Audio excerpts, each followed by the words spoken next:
People are getting very excited, and correctly excited, because he's the biggest political figure of our era, and people can't stop talking about him because everybody wants him back in some way, shape or form. He's not gone away. He's been in politics. He's been talking about politics, commenting on politics. He had a great essay in the New European about the challenges of Brexit and what the government should be doing. When you say everyone wants him back in some shape or form, what you mean is his enemies want him back, not on their side, right? Look, he bestrides British politics still. It's nearly a decade since he stopped being Prime Minister, stopped being an MP, and we're on television now talking about him coming back. Of course he excites people, clearly does. Politician, Caroline Lucas. For Labour, he was the last time Labour won anything. He was the last time Labour won anything, but the idea that that qualifies him now to come back after everything that's happened with the Iraq War, with all of the dodgy dealings with dictators, and somehow to take some kind of moral high ground in our political debate now, I think beggars belief. I mean, I think John just needs to get out more. People are not begging for him to come back. And I think the last few months, if they've told us anything, with Brexit, with Trump, is that the political establishment is not held in a great deal of respect right now. And Tony Blair, to the extent that he is associated with that, the idea that he would be a good spokesperson for the Remain campaign or for any other key issues right now, I think is just ludicrous. You might have this perfect package. I mean, a lightning rod for everyone who hates New Labour, everyone who hates Remain, everyone who hated the Iraq War. All your enemies could just target on this one thing. Nearly half the country voted to stay in the European Union.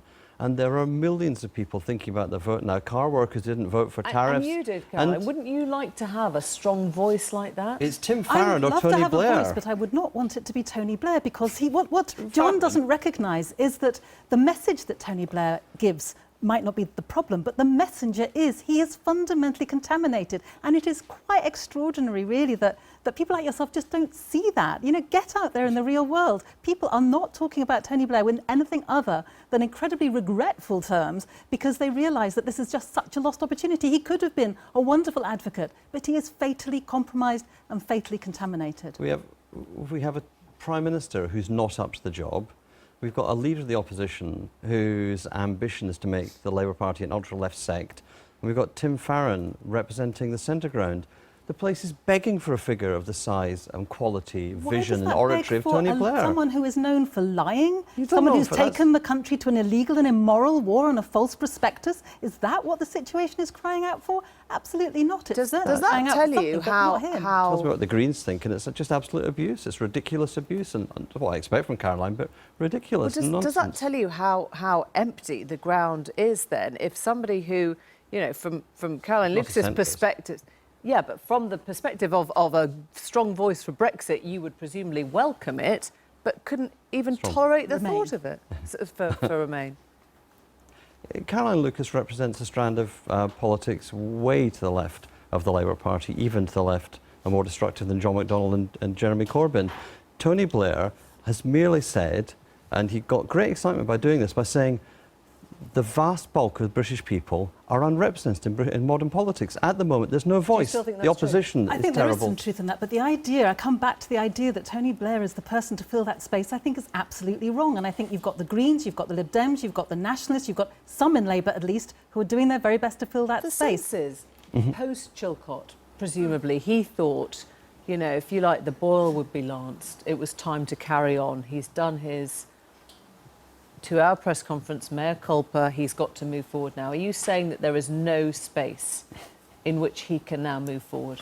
I think I am saying that, and I genuinely say that with regret, because he is enormously persuasive, he is charismatic, he has huge, you know, communication skills. He in many ways is a brilliant communicator. And that's not a lone voice, is it? Contaminated. That is a voice that it will echo throughout TV sets at home and throughout this country. Labour voters, when polled, say they'd rather have Tony Blair as the leader of the Labour Party than Jeremy Corbyn. It's not surprising, because Tony Blair was not just a victor. Tony Blair today articulates a vision of where Britain should go that's far more powerful and profound than any leading politician of any of the major political parties at the moment. And that's the problem. If there was not a vacuum at the heart of British politics, we wouldn't be so interested, excited, obsessed with Tony Blair. Caroline just talks and talks and talks about him.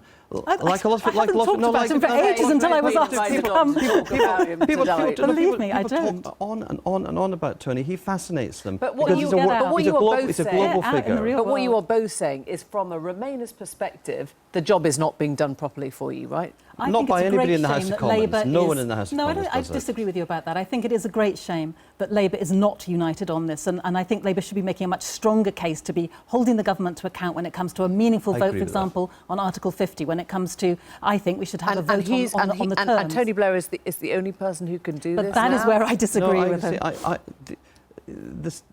Labour voters, Remain voters, are being betrayed by Jeremy Corbyn. We have a Brexit vote that was the consequence of Jeremy Corbyn's betrayal of the Labour Party's commitment to the European Union. In that space, there's a vacuum for thinking inside the Labour Party, a briefly, vacuum inside the House of Last The Commons. irony is that the Brexit vote was fuelled in part by the fact that people don't trust politicians anymore. Why don't they trust politicians anymore? Not least because of the way in which Tony Blair took us to war. That is the bottom line, and I'm sorry for it, but it's true. Thank you both. Thank you very much for coming in.